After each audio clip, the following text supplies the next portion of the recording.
다윗과 그의 사람들이 사흘 만에 시글락에 이른 때에 아말렉 사람들이 이미 네겝과 시글락을 침노하였는데 그들이 시글락을 쳐서 불사르고 거기에 있는 젊거나 늙은 여인들은 한 사람도 죽이지 아니하고 다 사로잡아 끌고 자기 길을 갔더라. 다윗과 그의 사람들이 성읍에 이르러 본즉 성읍이 불탔고 자기들의 아내와 자녀들이 사로잡혔는지라. 다윗과 그와 함께한 백성이 울 기력이 없도록 소리를 높여 울었더라. 다윗의 두 아내 이스라엘 여인 아히노암과 갈멜 사람 나발의 아내였던 아비가일도 사로잡혔더라. 백성들이 자녀들 때문에 마음이 슬퍼서 다윗을 돌로 치자 하니 다윗이 크게 다급하였으나 그의 하나님 여호와를 힘입고 용기를 얻었더라. 아멘. 네, 안녕하세요. 전주안도역교회 성도 여러분. 이렇게 여러분들하고 만나게 돼서 또 감사하게 생각하고 때로는 마음속에 좀 안타까움도 있고 하지만 이 코로나19 시대에 가장 어려운 시대에 여러분들과 함께 특별 새벽 기도회로 또 여러분들과 말씀 나눌 수 있는 기회를 주시는 하나님께 감사를 드리고 전주안도역교회 성도님들 이렇게 인사드리게 됩니다. 강은도 목사입니다. 동탄에서 더 푸른 교회라고 하는 교회를 개척하고 담임하고 있습니다. 저도 여러분 개척하고 나니까 코로나가 왔습니다. 참 어려운 시대이지만 하나님께서 저에게 주신 또 놀라운 간증들, 또 하나님께서 순간순간마다 채우시고 역사하시고 꿈꾸게 하시고 바라보게 하시는 은혜가 얼마나 큰지 모르겠습니다. 맞습니다. 인간은 위기라고 생각하고 우리는 정말 어렵고 힘들지만 하나님은 신실하게 당신이 행하실 일들을 우리를 통해서 행하실 거라고 분명히 믿습니다. 오늘 우리가 이 시간, 이 아침에 함께 기도하고 또 말씀을 대할 때 우리의 삶이 암담함이라고 생각하지만 그 속에 계신 하나님의 손길, 하나님의 역사, 하나님의 동행하시는 은혜가 저에게, 여러분들에게 충만히 임하게 되기를 주님의 이름으로 축원합니다. 사무엘상 30장 1절부터 31절까지의 내용들을 전체 다 우리가 함께 살펴보게 될 것인데요. 물론 앞뒤로 우리가 함께 보게 됩니다. 오늘 이 말씀을 통해서 우리가 함께 나누고 싶은 내용들은 하나님이 우리의 삶들을 통해서 어떻게 역사하시는지, 이 고난과 위기라고 하는 순간을 통해서 어떻게 역사하시는지를 함께 살펴보고자 합니다. 사무엘상이라고 하는 성경은 구약 성경 전반에 있어서 굉장히 중요한 지정학적 위치를 차지하고 있게 됩니다. 왜냐하면요, 사회적으로 보면 이스라엘이라는 나라가 부족 국가에서 이제 왕국으로의 전환을 이루는 가장 중요한 패러다임이 변하고 있는 시점이기 때문입니다. 이스라엘은 주변국들에 비하면 사회구조 시스템에 있어서 여전히 조금 낙후된 모습을 늘 드러내고 있었던 것이지요. 왜냐하면 주변국들은 다 왕국으로의 모습을 드러내고 있었지만 이스라엘은 여전히 부족 국가의 형태를 띠고 있었고요. 문명적으로 따지자면 주변 국가들은 철기 문화가 왕성하게 일어난 반면 이스라엘은 여전히 청동기 만렵이라고 하는 시대적으로 뒤처지는 모습들을 그 한계로 드러내고 있었기 때문이었습니다. 사무엘상 1장에서부터 우리가 생각해야 될 가장 중요한 점들이 있습니다. 하나님은 사람들이 생각하고 있는 지도자, 왕이라고 하는 중요한 보편적인 가치에 시선을 두고 있는 것이 아니라고 분명히 말하고 있는 것이죠. 여러분, 지금 미국은 지금 이제 대통령 후보, 다시 대통령 재선 때문에 굉장히 번잡하고 분주한 나날들을 보내고 있습니다. 누가 다시 대권을 차지할 것인가? 사람들, 그 중요한 대권을 갖게 되는 사람들에게 중요점을 갖고 있다면 사무엘상 1장에서는 놀랍게도 남성이 주인공이 아니라 여성이었던, 거기다가 자녀를 낳지 못했던 한나라고 하는 한 여인이 주인공으로 등장하고 있다는 것은 거의 이 시대에서는 파괴적인 엄청난 행보를 보이고 있는 내용들이었습니다. 여러분, 지금은 사람들이 물론 이제 점점 스펙이라고 하는 게 의미가 없어지는 시대이긴 하지만 그럼에도 불구하고 여전히 어느 학교를 나왔느냐, 어떤 집을 가지고 있느냐, 직장은 어디인가, 연봉은 얼마인가, 어떤 차를 타고 다니는가, 이것이 중요한 가치로 사람들에게 무의식 속에, 의식 속에 깊이 자리 잡고 있지요. 그렇다면 사무엘상 시대는 사람들은 어떤 것을 스펙으로 삼았을까요? 놀랍게도 자신의 능력이나 자신의 학력이 아니라 집안이 어떤 집안인가가 훨씬 더 결정적이었습니다. 아버지가 누구이신지, 할아버지가 누구이신지, 증조부가 누구이신지, 고조부가 누구이신지. 그런데도 여러분, 성경 전반에 한 인물의 그 가족 패밀리의 히스토리를 기록하면서 가장 섬세하게 그리고 가장 집중적으로 기록하고 있는 성경이 있다면 사무엘상 1장 1절에 한나의 남편이었던 엘가나의 역사입니다. 아버지가 누구인지, 할아버지가 누구인지, 증조부가 누구인지, 고조부가 누구인지, 현조부가 누구인지를 나타내면서 그야말로 이 엘가나라고 한 사람은 어떤 시대에도 드러나지 않았던 가장 어마무시한, 요즘 아이들 말대로 하면 진짜 쩌는 집안에 그런 남자로 태어났고 살아있었던 겁니다. 누구와도 비교할 수 없는 스펙을 가진 남성. 그러나 1절이 끝나고 2절부터 뭐라고 말하고 있느냐? 그에게는 아내가 둘 있었다라고 얘기를 합니다. 보통 여러분, 한국 사회에서 아내가 둘 있다는 것은 불륜을 상징하지만 구약 사회에서, 특별히 성경 시대의 히브리의 역사에서 가만히 보면 이 아내의 두 번째 아내는 남성에 의해서, 자기의 성적인 것에 의해서 그 욕구에서 이끌려진 것이 아니라 첫째 부인이 자녀를 낳지 못하게 되면 부인이 자기의 몸종이나 다른 종을 남편에게 아내로 주게 되어서 후사를 잇게 하는 그런 전통적인 방식들이 있었습니다. 한나라는 여인은 아이를 낳지 못하였습니다. 여러분, 살다 보면 한 번씩 그럴 때 있지 않나요? 남들에겐 너무 일반적인 일이고 남들에겐 아주 쉬운 일들이고 자연스러운 일인데 왜 나에게는 그게 그렇게 특별한 일로 다가올까? 그냥 다른 집 아이들은 쉽게 유치원 가고 초등학교 가고 중학교 가고 고등학교 가고 대학도 척척척 잘 가는 것 같았는데 왜 우리 집 아이는 이렇게 힘들게 학교 생활을 해야 되고, 남들이 사춘기라고 얘기하는데 이건 사춘기가 아니라 전쟁 같은 시간들을, 도대체 끝나지 않을 것 같은 이 사춘기를 보내고 있는 이 아이들을 보면서 가슴 답답한 분들이 왜 없으시겠습니까? 남들에게 말 못할 병에, 때로는 심리적인 것에 공황장애가 찾아오고 불면증을 이루고 그냥 하루하루가 너무너무 힘들게 느껴지는 많은 성도님들이 참 많이 계시더라고요. 저희 교회만 해도 그런 분들이 계시거든요. 그러면서 마음속에 참 힘들고 어려우면서 하나님 왜 나에게 이런 일을 주십니까? 하나님 왜 우리 집에는, 나에게는 이런 일상들이 늘 마주하게 됩니까? 하나님 하필이면 왜 우리입니까? 나입니까? 라고 하는 분들이 저는 계시다고 생각합니다. 그런데 여러분, 우리가 사무엘상 1장을 보면서요, 당황하는 장면이 하나 있습니다. 어떤 장면일까요? 하나님이 이 일에 우리와 이 사건에 있어서 상관없는 분이 아니시라 이 사건에 오히려 주도적으로 역사하시는 분이라고 하는 것을 사무엘상 1장은 우리에게 말하고 있다는 것이 적잖이 당황하게 만드는 본문이기도 합니다. 하나님께서 이 모든 일들에 역사하시고 또 주관자가 되신다는 사실, 그것이 우리에게 당황스러운 장면이라는 거죠. 한나가 임신하지 못하는 사건에 대해서 하나님이 저만치 떨어져 있지 않습니다. 하나님 그러실 수 있잖아요. 한나는 식생활 습관에 문제가 있었더라. 날마다 탄수화물을 과다 복용함으로 인해서 임신하지 못하였더라. 그래서 자궁에 문제가 생겼더라. 아니면 밤에 자야 될 시간에 잠을 안 자고 그냥 책 읽고 딴 거 하느라고 수면 장애가 생김으로 해서 임신하지 못했더라 라고 말하지 않습니다. 여호와 하나님께서 한나에게 임신치 못하게 하셨더라 라고 하는 얘기는 우리는 굉장히 당황스러운 이야기입니다. 여러분, 바꿔서 말씀드릴까요? 우리가 고난당하고 우리가 어려움이고 우리가 이해 안 되는 그 사건 속에 하나님은 여전히 주어로 역사하신다는 사건입니다. 여러분, 우리가 어려움을 갖고 하나님 앞에 기도해야 될 이유가 어디 있겠습니까?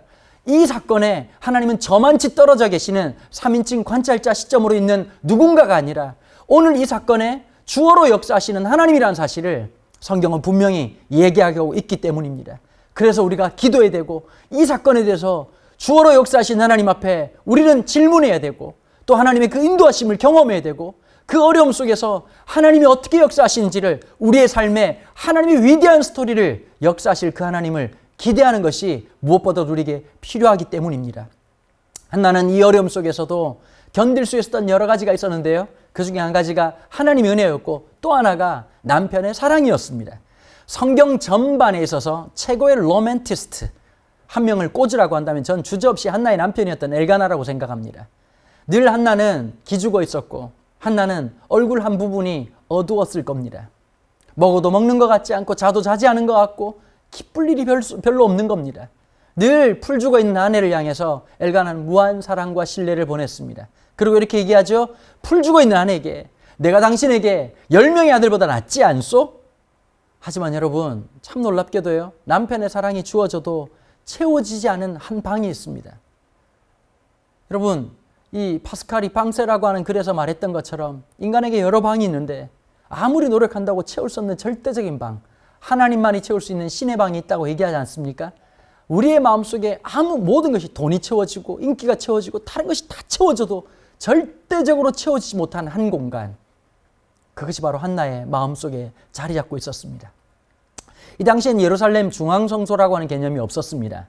이 당시에는 실로라고 하는 곳에서 가정제단을 쌓고 있었는데요. 이 가정제단을 쌓고 있었던 이 엘가나가 온 가족들과 함께 1년에 한 번씩 예배를 드리고 거기서 제사를 지냈습니다. 이 제사를 끝나고 난 다음에 중요한 것이 어떤 것이냐, 함께 식탁 교제를 나누는 겁니다. 특별히 이 고대 유대인들에게 식사는 당연히 여자의 몫이로 생각했습니다. 여인들이 음식을 준비하고 음식을 분배하는 것은 가장이 하게 됩니다. 근데 여러분, 이게 지금으로 말하자면 공증과 같은 그런 역할을 했습니다. 이 가장의 유고시에 어떻게 유산을 분배하게 될 것이고 그리고 이 모든 유업이 누구에게 갈 것인지를 표현적으로 행위적으로 드러내는 것이 바로 음식 분배라고 하는 행동이었습니다. 놀랍게도요, 분인나가 자식들을 낳고 아들들을 낳았습니다. 그 아들들에게 한 몫을 주고 놀랍게도 한나에게는 갑절을 주었다라고 하는 표현이 1장에 등장하게 되거든요. 근데 이 갑절이라고 하는 표현을 한국 분들은 보통은 더 많은 축복, 꽃배기, 2배 이렇게 생각하지만 구약 성경에 있어서 이 갑절이라고 하는 것은 누군가에게 주어지는 몫을 상징으로 얘기하는 겁니다. 그게 누구일까요? 바로 장자 내지는 기업을 이어받게 되는 후계자에게 주어지는 명분이나 몫을 갑절이라고 얘기합니다. 이 보통 갑절이라고 하는 게 가장 강력하게 등장하는 것은 엘리야의 후계자였던 엘리사에게 드러났죠. 승천하고 있는 엘리야에게 너의 기도 제목이 뭐냐? 네가 원하는 것이 뭐냐? 갑절의 영감을 원합니다. 엘리야에게 임했던 영성보다 2배의 몫을 달라는 것이 아니라 엘리야에게 주셨던 하나님의 이 제사장적, 이 선지자적 정통성을 그대로 이어받게 되는, 유업을 이어받게 되는 그 몫을 하나님 저에게 하나님의 역사가 드러나는 삶으로서의 증표를 허락해 주십시오라고 하는 의미로 갑절이라고 하는 의미를 사용하고 있는 것이죠. 그러면서 이 갑절이라고 하는 것은 바로 이 유업을 이어받게 되는 장자의 명분인데요. 여러분, 이게 말이 안 맞잖아요. 분인 나가 낳았던 아들들에게 준 것도 아니고 지금 자녀를 임신했거나 적어도 임신할 가능성이 있는 한 여인도 아니라 번번이 임신에 실패하고 하나님께서 임신을 막고 있는 한 여인 한나에게 갑절을 줬다는 것에 대해서 구약학자들은 여러 가지 의견을 제시하고 있습니다. 첫 번째, 이런 보수적인 집단, 그 신학에서는 이런 얘기를 하고 있어요. 뭐라고 말하느냐?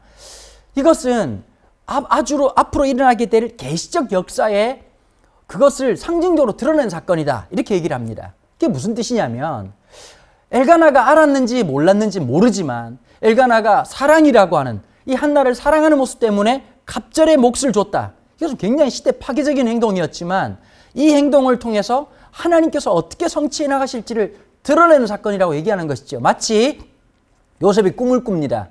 말도 안 되는 꿈을 꿔서 형들에게 미움을 받죠. 요셉의 인생의 꿈이라고 하는 것은 이중적 의미를 가지고 있습니다. 한 가지 긍정적인 의미, 하나님 앞으로 행하실 일들을 갖고 있지만 그 꿈 때문에 요셉은 고난을 당하게 되고 형제들에게 인신매매로 이집트에 팔려가게 되죠. 이중적 의미를 가지고 있습니다.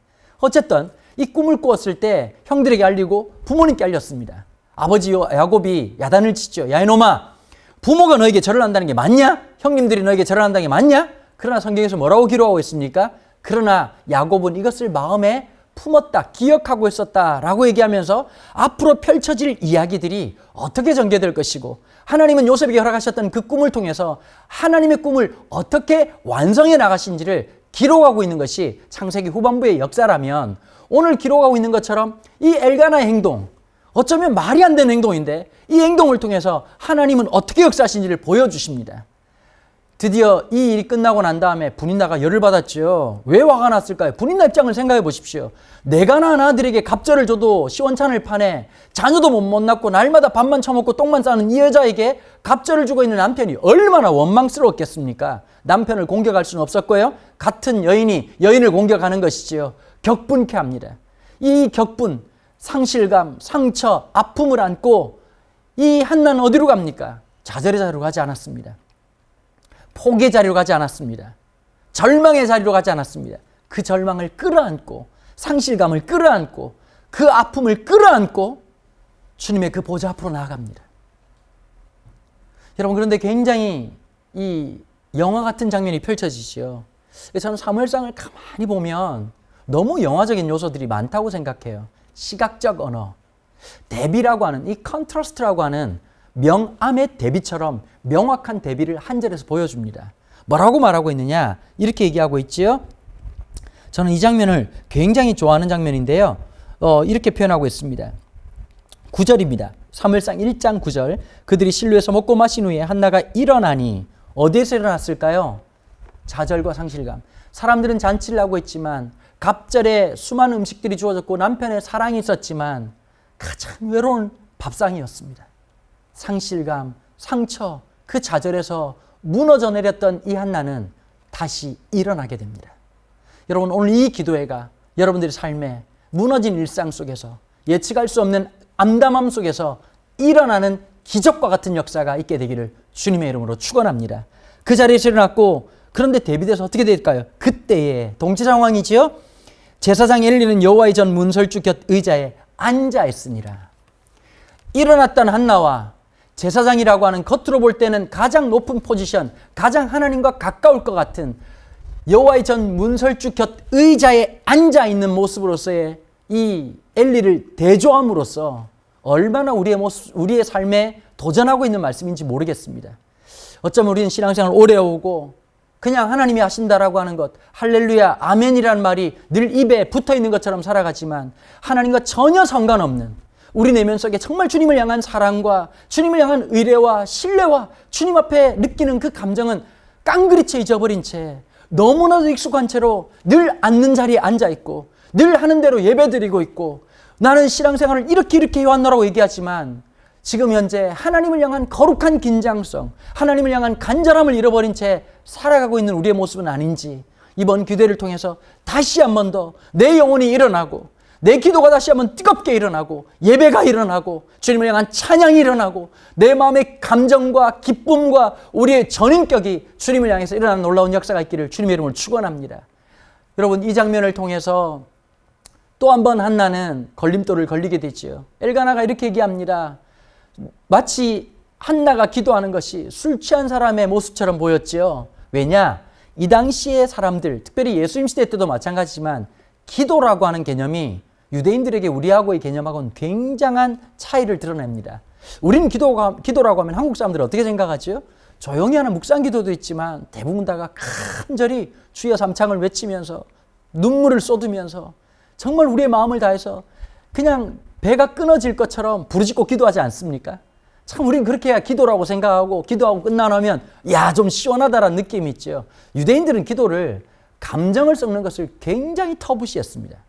감정이라는 것을 아주 전능한 기능이나 그런 모습이라고 생각했던 것이죠. 감정을 철저하게 배제하고 그냥 문장으로 만든 것을, 토라를 읽는 것을 기도라고 생각했습니다. 그런데 한나의 기도는 달랐지요.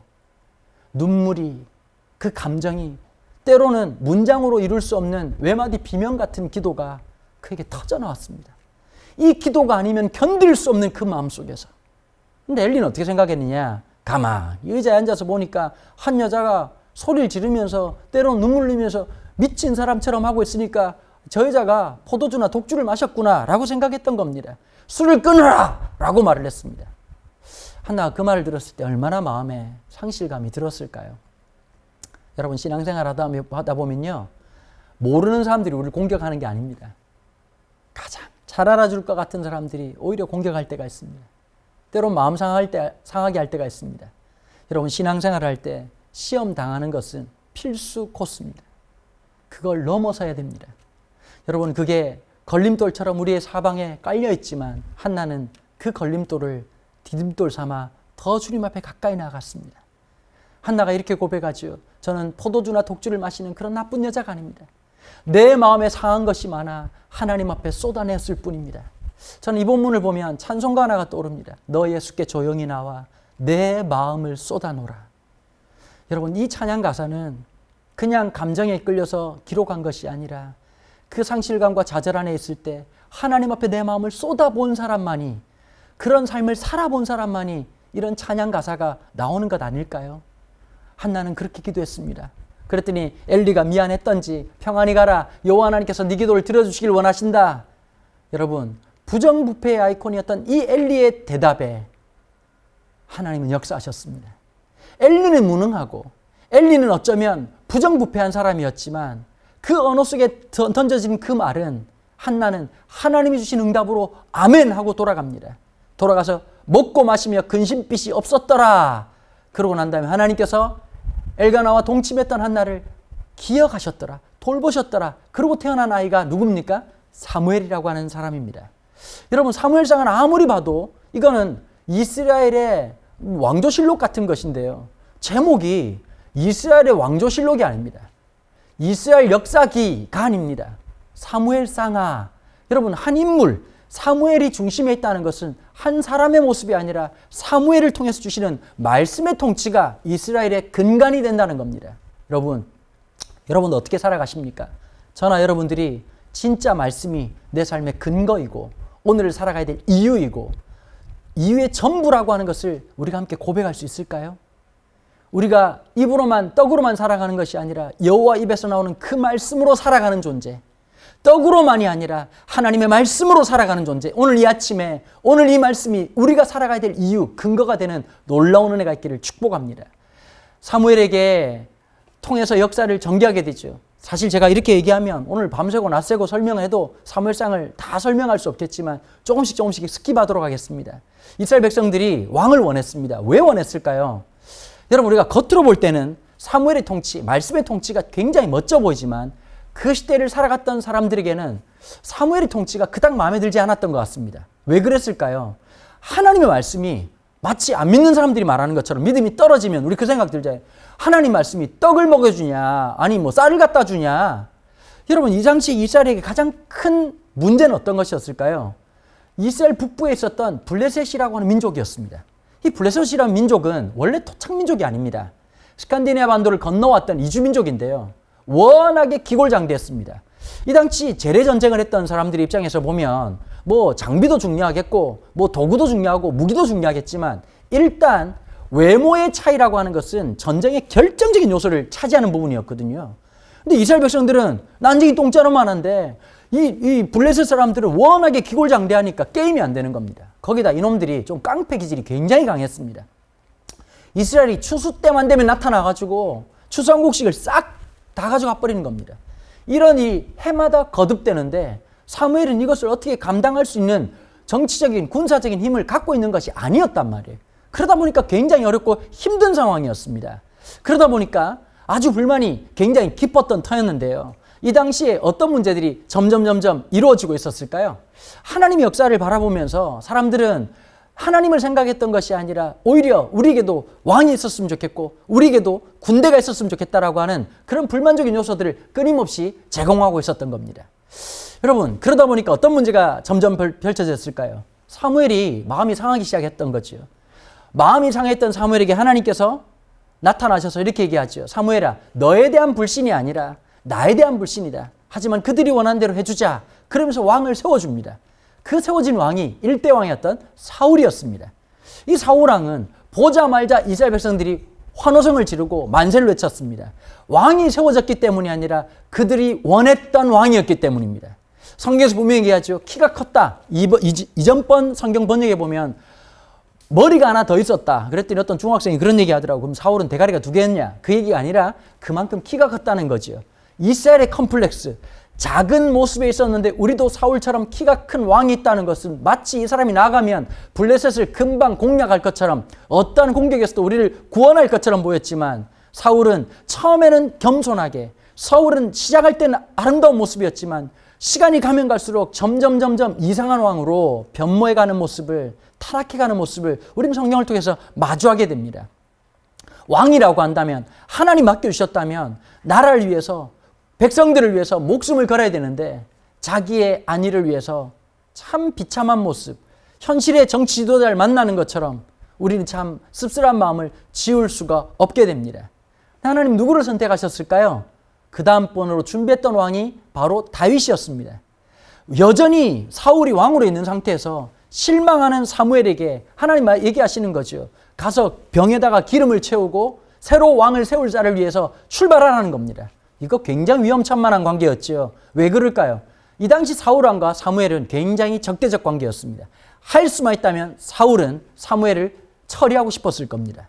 아니, 서슬이 퍼렇게 일거수일투족을 마치 CCTV를 켜놓은 것처럼 사무엘의 모습을 보고 있는데 하나님 감히 아무것도 모르고 가서 병에다 기름을 채우고 가서 내가 기름 부어 세울 자를 세우라고 얘기하시는 거죠. 아니 여러분, 그러면 하나님께서 미리 이새의 집에 아니면 사무엘에게 얘기하시면 좋잖아요. 그 집의 막내 다윗에게 기름을 부어라. 그러면 될 텐데 하나님께서 내가 가면 내가 기름 부어 세울 자를 보이겠다고 얘기하시는 거예요. 여러분, 여기 참 우리가 어려워요. 우리는 속 타 죽겠는데 하나님은 너무 느긋하시다는 거예요. 늘 하나님과 우리는 시차가 안 맞아요. 지금 당장 역사하시면 좋을 것 같고 지금 당장 하나님 함께 하시면 좋을 것 같은데 하나님하고 나하고는 너무 시차가 안 맞는 거예요. 우리는 속이 타 죽겠는데 하나님은 너무 느긋하시다는 거예요. 나는 가끔씩 그럴 때가 있어요. 하나님이 두려워 말라, 놀라지 말라. 놀랄 일을 안 주시든지 안 두렵게 하시든지 입금을 하시든지 문제는 그냥 골이 터져버릴 것 같은데 상황은 전혀 변하지 않을 것 같은데 두려워 말라는 거예요. 가게 됩니다. 첫째 아들이 지나고 너무 멋진 아들, 엘리압이라고는 기가 막힌 아들, 잘생긴 아들을 봅니다. 기름을 부으려고 하는데 하나님 뭐라고 말씀하십니까? 내가 이미 그를 버렸노라. 쓰레기다 라고 얘기를 하시고는 그때 위대한 말씀을 하죠. 사람은 외모로 취하나 나 여호와는 사람의 중심을 보신다. 여러분, 제가 보니까 사무엘이 굉장히 창피했을 것 같아요. 근데 그 시간을 지나고 난 다음에 아무도 인정하지 않았던 아들, 아무도 생각하지 않았던 다윗을 왕으로 세웁니다. 여러분, 사람들은 가능성을 보지만 하나님이 보시는 관점은 다릅니다. 사람들이 여러분들을 주목하지 않는다고 두려워하지 마십시오. 사람들이 관심 갖지 않는다고 하나님이 여러분을 바라보지 않는 것이 아닙니다. 단 한 번도 우리를 향해서 눈 한 번 깜빡이지 아니하시고 우리를 향해서 바라보시는 그분. 마치 세상에 내가 하나밖에 없는 것처럼, 마치 사랑하는 대상이 나 혼자인 것처럼 여러분 한 명 한 명을 뜨겁게 사랑하신 하나님의 사랑이 오늘 우리에게 있지 않습니까? 내가 믿음의 눈을 들면, 우리가 기도하기 시작하고 주님을 바라보기 시작하면 조금씩 마주하게 되는 그 하나님의 놀라운 사랑을 오늘 이 시간 여러분들이 경험하게 되기를 바랍니다. 다윗은 소위 말하자면 예체능 계열이죠. 전쟁하는 사람하고 거리가 멀었습니다. 그런데 이 다윗을 하나님께서 기름 부으시고 그 13년 동안 사울의 칼날을 피해서 도망다니게 하십니다. 골리앗을 죽이고 난 다음에 찾아왔다는 것은 영광이 아니었습니다. 고난이었습니다. 골리앗을 죽이고 난 다음에 13년 동안 사울의 칼날을 피해 다녔던 이 다윗이 기도하죠. 하나님, 저 너무 외롭습니다. 근데 하나님 어떻게 응답하셨습니까? 정말 이상한 사람 400명을 붙입니다. 마음이 상한 자, 공황장애 있는 사람들, 우울증에 있는 사람들, 수면장애 있는 사람들, 분노 조절 안 되는 사람들, 옛날 성경에 있는 것처럼 잡류 같은 사람들을 함께 보내서 있는 동안에 다윗은 뭐가 컸을까요? 이상한 사람이라고 생각하지 않았습니다. 하나님이 보내주신 사람. 여러분, 이 13년 동안 이런 사람들과 동거동락하면서 진짜 다윗은 리더십을 배워가게 됐습니다. 사람의 마음을 움직여가는 것. 여러분, 사람들은 고난이라고 생각하지만 이 고난이라고 하는 필수 코스를 통해서 우리는 하나님의 사람으로 빚어져 가는 겁니다. 하나님은 쓸데없는 시간들을 우리에게 허락하지 않습니다. 하나님의 의미, 하나님의 가치가 우리를 빚어가시기 때문입니다. 오늘 한순간 한순간 기도해야 넘어가게 하시고 말씀을 붙잡아야 되는 이 삶 속에서 하나님의 역사가 있다는 걸 기억하십시오. 그런데 오늘 이 본문은 어떤 내용들이냐? 진짜 힘들고 지칠 만한 내용들이었습니다. 13년 동안 피해갑니다. 하루하루. 여러분, 오늘 하루는 살았다고 생각하고 아둘람굴에서 겨우 피했지만 다윗의 마음은 어떨까요? 야, 할렐루야, 오늘은 살았다. 그런데 갑자기 잠자리 딱 들면 내일은 어떡하지? 앞으로는 어떻게 하지? 야, 내년은 어떻게 하지? 그 상실감과 아픔이 너무너무 길고 너무너무 두렵고 너무너무 아픔으로 다가왔던 겁니다. 다윗이 얼마나 지쳤을까요? 얼마나 힘들었을까요? 여러분, 사람이 성령으로 충만할 때는 괜찮은데요. 이게 유통기한이 짧아요. 어느 날 갑자기 현타가 딱 와서 어떻게 하지? 앞으로 어떻게 할 거예요? 라고 물으면 갑자기 마음속에 불안이 시작됩니다.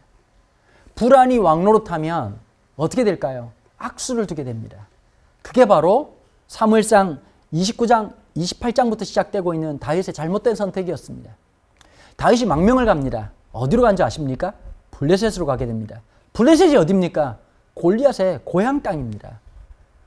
여러분, 사람이 너무 몰리다 보면 잘못된 선택을 하게 되죠. 그 잘못된 선택으로 사람들을 이끌고 블레셋으로 갔습니다. 가자마자 이 블레셋의 방백들, 신하들이 뭐라고 말합니까? 이는 다윗이 아니니까. 아니, 우리식으로 말하면 이게 누구? 다윗 아이가? 저 미친놈이 자기 발로 걸어 들어왔네. 현상금이 붙어있고 다윗만 잡을 수 있다면 블레셋 사람들이 모든 수단과 방법을 안 가릴 텐데 자기 발로 걸어 들어온 이 다윗이었단 말이에요. 그래가지고 어떻게 했습니까? 그냥 미친 척을 한 거죠. 방송 3사 대상 연기 받을 만큼 엄청난 연기력을 발휘해가지고 미친 개처럼 땅을 파고 침을 질질 흘리고 성전 이 왕궁에 있는 기둥에다가 등을 긁으면서 미친 척을 하니까 블레셋 왕이 그 연기력에 감탄을 했는지 깜빡 쏘가지고, 야, 우리나라에 미친놈이 없어서 수입을 했냐? 저 미친놈을 당장 쫓아보내라. 그러고는 저 외진 곳에 블레셋에서 아무도 가지 않은 그런 황무지에 자기와 함께한 사람들과 개간하고 살았습니다. 그런데 오늘 이 장면을 보면 갑자기 이 블레셋에서 추방을 당하는 장면이 나오거든요. 여러분, 그 이전에 어떤 장면이 펼쳐지느냐?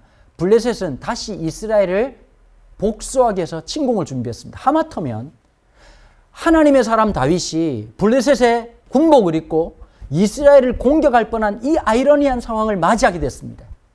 만약에 여러분 생각해 보십시오. 다윗이 그랬더라면 어떻게 됐을까요? 우리나라도 지금 그런 일이 많잖아요. 일제강점기 때 일본 군인으로 아니면 일본 육군 사관학교 출신으로 있다가 그런 문제들 때문에 굉장히 복잡단한 우리 현대사의 문제들, 근현대사의 문제들이 많잖아요. 다윗이 만약에 블레셋 군복을 입고 이스라엘 향해서 칼을 들었다면 이 문제는 굉장히 심각한 문제로 돌변할 수밖에 없었을 겁니다. 근데 하나님께서 어떻게 하셨느냐? 결국 이 블레셋에서 안티 다윗 사람들에 의해서 사람들이 쫓겨나게 됩니다. 그리고 이 당시에 이 다윗과 함께 했던 사람들, 그 가족들은 시글락이라고 하는 곳에 머물고 있었을 때였습니다. 그런데 이제 드디어 추방당해가지고 돌아오는 길이 얼마나 힘들고 고통스러웠겠습니까? 3일 길을 걸어가는데 말은 없는 거죠. 다윗에 대한 불만도 있었을 거예요. 다윗이 가자고 해서 있었는데 결국은 추방당한 거 아닙니까? 앞으로 어떻게 살아가야 될지 대안도 없는 다윗을 향해서 아마 함께 했던 사람들이 불만이 극에 달해 있었을 때였습니다. 드디어 3일 길을 가서 시글락에 도착해 보니까 시글락에서 불이 뭉게뭉게 올라오고 있었습니다. 미친 듯이 달려갔겠죠. 내 집에 가보니까 집에 불은 놓아져 있고 아내도 자녀들도 다 끌려간 채 아무것도 남지 않았습니다. 성경을 보니까요, 아말렉 깡패들이 이 시글락에 와가지고 재산을 다 끌고 가버리고 아내들, 그 다음에 가족들을 다 끌고 가는데 한 명도 해하지 않았다. 그리고 끌고 갔다는 얘기들이 나옵니다.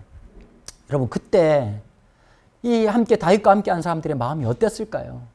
그냥 목놓아 소리를 냅니다. 웁니다. 4절에 보니까 다윗과 그에 함께한 백성들이 울 기력이 없도록 소리를 높여 울었더라.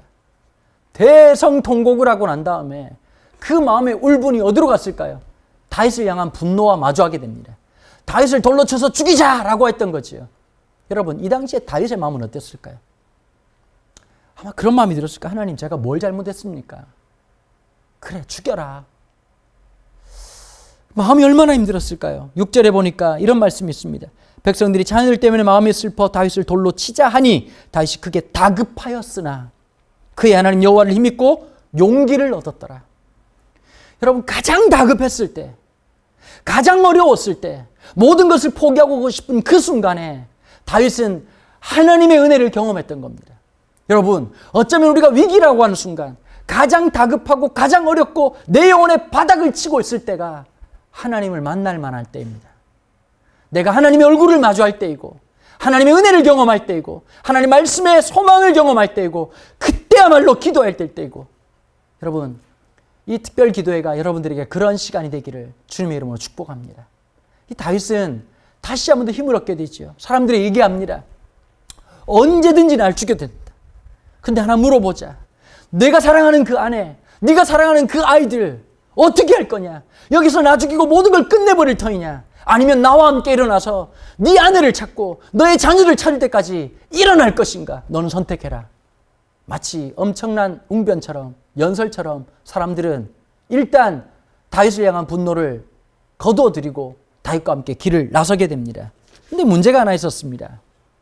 여러분, 다윗이 지금 아말렉을 찾아 나설 때 아말렉 이 깡패들이 어디 있는지 알았을까요? 몰랐다는 겁니다. 여러분, 문제를 해결만한 이유나 모든 것을 찾아 나선다면 아무 문제가 되지 않습니다. 근데 지금 당장 방법이 보이지 않을 때가 있습니다.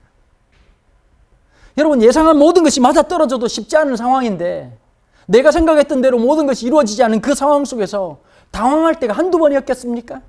어디로 가야 될지 몰라서 당황하는 게 한두 번이었겠습니까? 그 힘들고 어려운 순간 속에서 다윗은 나섰지만 사람들은 누군가 질문했을 겁니다. 다윗, 이 길 끝에 아말렉 군대가 있는 거요? 내 아내가 있는 거요? 내 자녀가 있는 것이요? 아무 대답도 할 수 없는 다윗.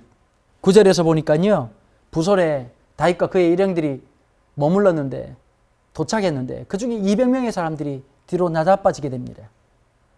물론 탈진하고 지쳐서 그런 것도 있었겠지만 소망이 없는 이 길의 끝에 사람들이 수건거렸겠지요. 야, 속지 마. 지금까지 쏘가왔잖아. 원래 블레셋 가가지고 잘 될 줄 알았잖아. 잘 됐냐?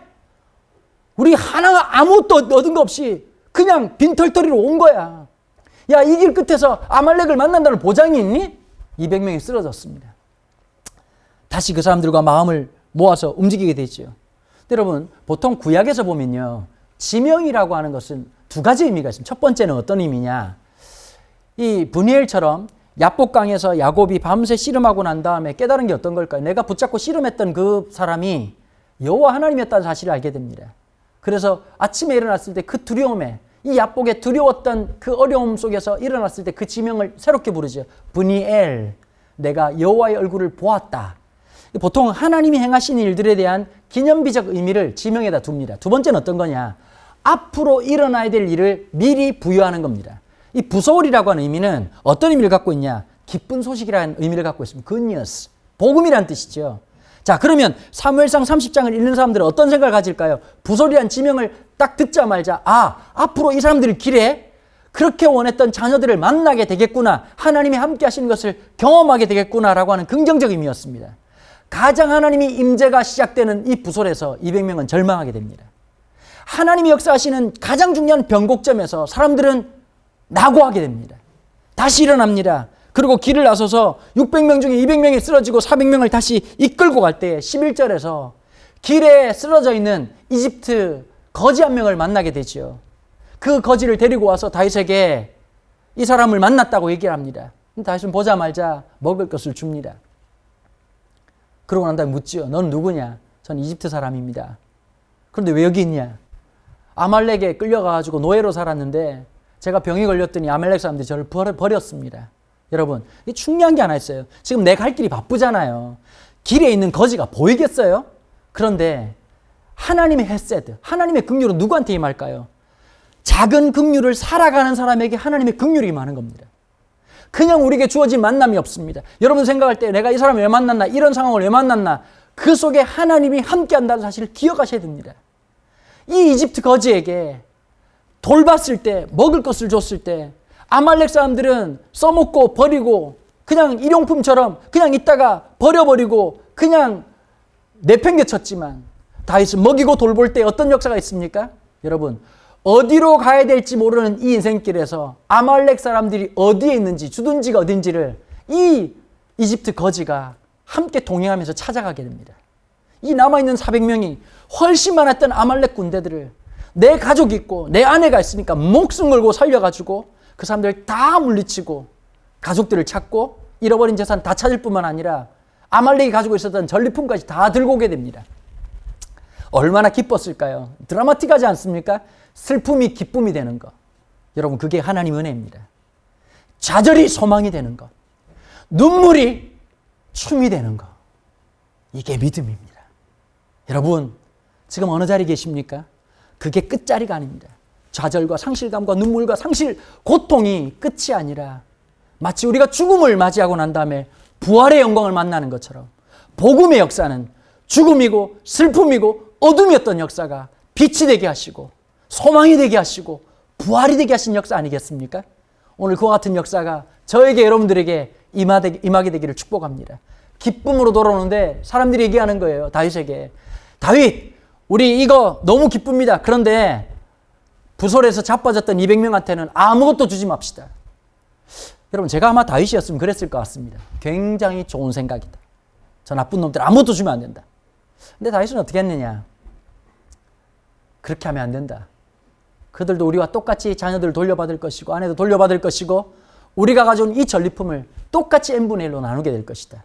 여러분, 사무엘상 30장의 이야기는 단순한 에피소드가 아니라 사무엘 하에 그리고 이스라엘 왕국을 통해서 하나님께서 원하시는 하나님의 정의, 하나님의 통치, 하나님의 역사가 무엇인지, 이 한반도 땅에 남북으로 나눠져 있고 동서로 나눠져 있고 좌와 우로 나눠져 있는 이 현실 속에서 정말 피스메이커, 분열을 조장하는 사람이 아니라 하나 되게 하는 것이 교회의 역사가 되기를 바랍니다. 여러분, 여러분들 전주 안디옥 교회가 기도할 때, 함께 할 때 하나님의 역사가 그대로 오롯이 드러나는 역사, 하나님의 일하심이 드러나는 역사, 여러분들이 기도할 때 이 분열과 서로 증오의 역사가 아니라 샬롬의 역사, 진정한 하나님의 코인원의 역사, 여러분 맞습니다. 우리의 기도는 우리의 필요와 우리의 현실로 출발하지만 그 기도는 하나님 나라를 만나게 합니다. 하나님의 역사를 만나게 합니다. 하나님의 통치를 만나게 합니다. 하나님의 임재를 경험하게 합니다. 그래서 그리스도인들에게 기도는 위대한 것입니다. 출발은 내 삶의 작은 한 부분을 시작하지만 하나님의 크심을 만나는 것, 하나님의 위대하심을 만나는 것, 여러분들의 기도가, 저의 간구가 그와 같이 되기를 주님의 이름으로 축원합니다.